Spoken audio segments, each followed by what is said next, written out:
Indian news media.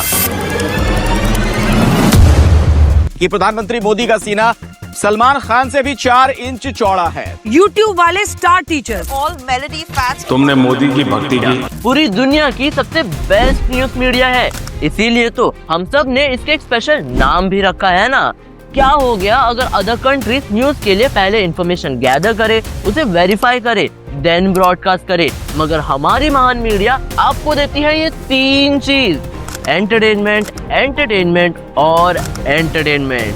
क्या हो गया अगर टीआरपी के लिए इंडिया के बेस्ट ऑनलाइन टीचर्स को 2 कौड़ी का बोल दिया तो? स्टार टीचर्स, YouTube वाले स्टार टीचर्स जिनको कुछ जानना ना कौड़ी। क्या हो गया अगर मणिपुर प्रोटेस्ट को कॉर्नर करके पीएम मोदी और मेलेनी का यूनिक एंगल #मेलोडी जोड़ दिया तो? और क्या ही हो गया अगर पेट्रोल के दाम बढ़ने पर ये बोल दिया कि 7 रुपए के इजाफे से ज्यादा कुछ फर्क नहीं पड़ता? तो 7 रुपए के इजाफे से कोई बहुत बड़ा फर्क नहीं पड़ता। तो कॉन्ग्रेचुलेशन, आप देख रहे हो गोदी मीडिया। नमस्कार एंड हेलो जेम्स। पिछले 12 सालों में इंडियन न्यूज चैनल्स ने जितना अर्थ से फर्श का सफर देखा है, शायद उतना किसी और ने देखा ही नहीं होगा। 4th पिलर ऑफ डेमोक्रेसी अब टूटती दिख रही है और अगर ऐसा ही चलता रहा तो जल्द ही पूरी बिल्डिंग भी गिर जाएगी। रिसेंटली कान सर और अदर ऑनलाइन टीचर्स पर हुए केस के बारे में तो आपको पता ही होगा। आज तक की star anchor Anjana Om Kashyap NEET coaching and online पढ़ाई का बाजार नाम से शो होस्ट कर रहे थे। शो होस्ट करते हुए उन्होंने YouTube टीचर्स के लिए अपने मुंह से कुछ फूल बरसाए, जिसे आप सबको भी जरूर सुनना चाहिए। स्टार टीचर्स, YouTube वाले स्टार टीचर्स जिनको कुछ जानना ना कौड़ी, कभी ब्लैक बोर्ड लेकर कुछ एक्सप्लेनर बनाते हैं, खाली व्यूज बटोरते हैं, उटपटांग ग्रैब्स लिखते हैं और उसके बाद से अपने आप को इतना महारथी समझने लगते हैं कि कुछ लोग उनको फॉलो करने लगते हैं उनके तमाशे की वजह से, और फिर वो जाकर जहां पर जो आता है वो बोलते हैं और उसके दम पर फिर वो पैसे वसूलते हैं। शो के बाद सभी ऑनलाइन टीचर्स का गुस्सा फूटा, जो कि जाहिर भी था, और इन सभी टीचर्स ने अपने वीडियो के थ्रू इसके खिलाफ आवाज भी उठाया, और इन्हीं में से एक खान सर भी थे। जिनको नहीं पता है उनके लिए बता दूं कि खान सर का पूरा नाम फैजल खान है, जो कि हमें भी रिसेंटली ही पता चला है जब यह केस शुरू हुआ। बाकियों की तरह खान सर ने भी अंजना ओम कश्यप का नाम लिया, उन पर कुछ एलिगेशंस लगाए और उन पर पलटवार भी किया। देखो अंजना, मेहनत की कमाई में ये कॉन्फिडेंस होता है कि नाम लेके कह रहे हैं अंजना तुम गलत करती हो, और दलाली की कमाई की खराबी अंजना तुम नाम नहीं ले सकती हो टीचरों का, घुमा के कह सकती है YouTube वाले टीचर बोलो ना तनी नाम लेके। अंजना तुमको हम चैलेंज करते हैं, तुम GDP समझा के दिखा दो। तुम सब छोड़ो, हम टीचरों को कुछ नहीं आता, तुम अपने बच्चा को पढ़ाओ, तुम्हारा बच्चा फेल ना हो जाए तो तुम कहना। ये वीडियोस वायरल होने के बाद अंजना जी और आज तक के टीवी टुडे ने खान सर समेत बाकी ऑनलाइन टीचर्स पर दिल्ली हाई कोर्ट में डिफेमेशन का केस ठोक दिया और 2 करोड़ रुपए के भरपाई की मांग की। अंजना ओम कश्यप ने कहा उन्हें बिकाऊ पत्रकार और फेक न्यूज की दुकान कहा गया और उनके कुछ पर्सनल इंफॉर्मेशन भी लीक करने की कोशिश की गई। खान सर जैसे ऑनलाइन टीचर जो हजारों लाखों बच्चों को कम फीस में पढ़ाते हैं, इंडिया की एजुकेशन सिस्टम फेल हो चुकी है, पेपर पर पेपर लीक हो रहे हैं और एजुकेशन मिनिस्टर किसी कोने में छिपा बैठा है। धर्मेंद्र प्रधान जी शांत बैठे हैं, एक्स पर एक भी ट्वीट, शिक्षा मंत्री होने के नाते इतना वहाँ ये टीचर्स बच्चों के साथ खड़े हैं, उन्हें सपोर्ट कर रहे हैं, सरकार से न्याय की मांग कर रहे हैं, और वहीं ये न्यूज मीडिया आंख मूंद कर बैठी है और उल्टा इन टीचर्स को ही 2 कौड़ी का बोल रही है। तो स्वाभाविक है गुस्सा किसी को भी आ ही जाएगा, और अब जब गोदी मीडिया की सच्चाई धीरे धीरे बाहर आ रही है तो ये लोग तिल मिला रहे हैं। लेकिन गोदी मीडिया आखिर ये शब्द है क्या? गोदी मीडिया इंडिया का एक वायरल वर्ड है जिसे एंकर एंड जर्नलिस्ट रविश कुमार जी ने अपने शो में इस्तेमाल किया था। स्पेसिफिकली गोदी वर्ड का मीनिंग होता है मीडिया जो किसी सरकार, पॉलिटिकल पावर या पावरफुल ग्रुप से सवाल पूछने के बजाय उनका समर्थन करे। इसे लैपडॉग या चाटुकारिता भी कहा जा सकता है और गोदी वर्ड एक वर्ड प्ले भी बताया जाता है भारत के प्राइम मिनिस्टर नरेंद्र मोदी जी के नाम का। देश में इतने सारे इश्यूज चल रहे हैं, कहीं कॉन्फ्लिक्ट, कहीं पॉवर्टी, महंगाई, unemployment, lack of health care, lack of education, lack of civic awareness. आपको क्या लगता है, आपके हिसाब से देश की सबसे बड़ी प्रॉब्लम क्या है? हमें कमेंट्स में बताएं। पर अब आप ये समझिए कि ये सो कॉल्ड गोदी मीडिया कैसे काम करती है। सबसे पहली बात, इन्हें न्यूज इम्पोर्टेंट इन्फॉर्मेशन से कोई फर्क नहीं पड़ता। ये सिर्फ टीआरपी के लिए काम करती है और रूलिंग गवर्नमेंट के अचीवमेंट्स को बहुत बड़ा चढ़ा कर दिखाती है। वहीं उनके फेलियर्स हो या रियलिटीज, उसे ऐसे छिपाते हैं जैसे कपल्स अपने प्यार को पूरे दुनिया से छिपाते हैं। अपोजिशन पार्टीज को कंटिन्यूअसली टारगेट करते रहना, लोगों के बीच धर्मों का मतभेद करना और प्राइम टाइम न्यूज के नाम पर ये सभी ही गोदी मीडिया के लक्षण हैं। मगर ध्यान देने वाली बात यह है, इंडिया के जितने भी मेजर न्यूज चैनल्स आप देखते हो वह सभी अंबानी, अडानी एंड कॉर्पोरेट मालिकों के हैं। जैसे नेटवर्क 18 जिसके अंदर ये सारे चैनल्स आते हैं, उसे मुकेश अंबानी की रिलायंस इंडस्ट्री ओन करती है। NDTV none other than Gautam Adani own करते हैं। Republic Bharat and Republic TV Arnab Goswami own करते हैं, जिसे आप इस मीम से जानते होंगे। ड्रग दो, ड्रग दो, ड्रग दो, ड्रग दो, ड्रग दो, मुझे ड्रग दो। और जी न्यूज को ओन करते हैं सुभाष चंद्रा, जो राज्यसभा में बीजेपी के MP रह चुके हैं। अगर आप नोटिस करो तो ये सारे न्यूज चैनल डायरेक्टली या इनडायरेक्टली बीजेपी से जुड़ी है, स्पेशली PM मोदी से। उनके बेस्ट फ्रेंड्स और उनके सपोर्टर्स ही इन चैनल को चला रहे हैं। तो ये लोग आपको न्यूज भी वही दिखाते हैं जो इनके फायदे का हो, और इन्हीं फायदे वाली न्यूज में मणिपुर कॉन्फ्लिक्ट नहीं आती है। इसीलिए गोदी मीडिया इवन PM मोदी 3 साल से मणिपुर का नाम तक नहीं ले रहे। वहाँ क्या चल रहा है, कितने लोग मारे गए, कितने लोग बेघर हो गए, इनसे उन्हें कुछ फर्क नहीं पड़ता। मीडिया सिर्फ शुरुआती दिनों को कवर करती है।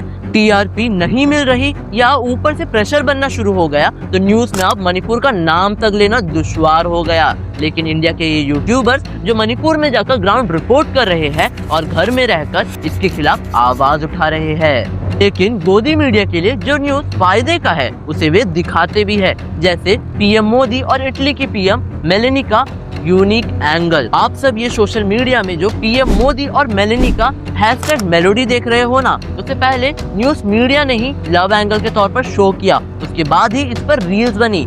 जरा ये वीडियो देखिए। मेलेनी ने फिर से मोदी के साथ ऐसी तस्वीर निकाली जिसे देख हर कोई दीवाना हो गया। अरे ये कोई सून टू बी मैरिड या फिर नए नवेले दुल्हन की तस्वीर थोड़ी है जो इसे देखकर लोग दीवाने हो जाएंगे और इसे अपना आशीर्वाद या फिर प्यार देंगे। इवन जब PM मोदी ने मेलोडी को मेलोडी टॉफी का पैक दिया तब सारे न्यूज चैनल्स मेलोडी पर प्राइम टाइम कर रहे हैं। प्राइम टाइम का मतलब होता है किसी भी दिन की सबसे बड़ी खबर। मेलोडी इतनी चॉकलेटी क्यों है? इन प्रधानमंत्री मोदी और प्रधानमंत्री जॉर्जिया मेलोनी के वीडियो ने ऐसा कमाल किया कि लोगों ने पाले इंडस्ट्रीज के ही शेयर खरीदने शुरू कर दिए। लेकिन उसी वक्त जब नीट का पेपर लीक हुआ था तब 2 से 4 चैनल्स को छोड़कर बाकियों ने सिर्फ सिंपल में न्यूज दे दिया, जबकि इसमें होनी चाहिए थी प्राइम टाइम डिबेट। क्यों हर साल नीट के पेपर्स लीक हो रहे हैं? क्यों एजुकेशन मिनिस्टर पेपर लीक्स को रोक नहीं पा रहे हैं? मगर इन टॉपिक्स पर डिबेट होगी भी नहीं, क्योंकि CJP कांग्रेस जनता पार्टी जो देश के अलग अलग शहरों में प्रोटेस्ट कर रही है, एजुकेशन मिनिस्टर धर्मेंद्र प्रधान का रेजिग्नेशन मांग रही है, लेकिन न्यूज मीडिया इस टॉपिक्स को भी ढंग से कवर ही नहीं कर रही। रिपब्लिक टीवी के मालिक अर्नब गोस्वामी ने तो CJP के ऑफिशियल अकाउंट के फॉलोअर्स तक को बॉट बोल दिया। अंकल जी, अगर CJP ने फॉलोअर्स खरीदे भी है, एक बार के लिए आपकी बात मान भी लेते हैं, मगर इतने मिलियंस में व्यूज कहां से आ रहे हैं? बॉट फॉलोअर्स दे रहे हैं क्या? इतने मिलियंस में फॉलोअर्स एंड व्यूज इस बात की सच्चाई है कि देश सही तरीके से नहीं चल रहा और मीडिया उस गलत तरीके को दिखा ही नहीं रही, क्योंकि मीडिया तो बिजी है झालमुरी के स्ट्रीट फूड से इमोशन तक में बदलने का सफर बताने में। झालमुरी सिर्फ एक स्ट्रीट फूड नहीं है, एक इमोशन है ये मीडिया तो बिजी है न्यूज के नाम पर प्राइम मिनिस्टर के चेस्ट का साइज कंपेयर करने में। प्रधानमंत्री मोदी का सीना सलमान खान से भी 4 इंच चौड़ा है। वीडियो में आपने देखा होगा कि मोदी जी का सीना सलमान खान से भी 4 इंच चौड़ा है। सोचिए, जर्नलिज्म के नाम पर देश को ये बेचा जा रहा है।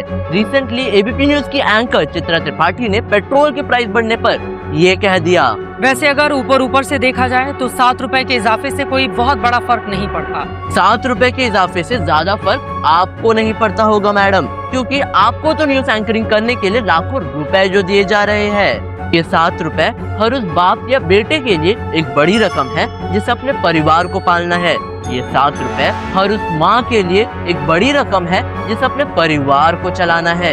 ये 7 रुपए हर उस गरीब की जरूरत है जिसे दिन भर काम करके रात को अपने परिवार के लिए 2 वक्त की रोटी जुटानी है। इंडियन न्यूज मीडिया के हालात अब इतने बदतर हो गए हैं कि हम ग्लोबल प्रेस फ्रीडम रैंकिंग 2026 में 157th रैंक पर आ गए हैं, जबकि यही रैंक हमारी 2013 में थी 79।